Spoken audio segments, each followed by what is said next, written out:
अस्सलाम वालेकुम दोस्तों, लाहौर कनाल रोड पर बाकायदा नाके लगाकर चलान करने का काम शुरू हो चुका है। अगर एआई की मदद से शहरियों के चलान किए जा रहे हैं, गाड़ियों की खिलाफ वर्जी पर चलान किए जा रहे हैं, तो फिर पुलिस को बहरहाल कंट्रोल करना चाहिए कि इस तरह वो नाके लगाकर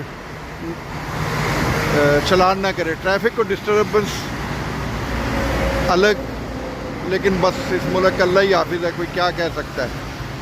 ये देखें,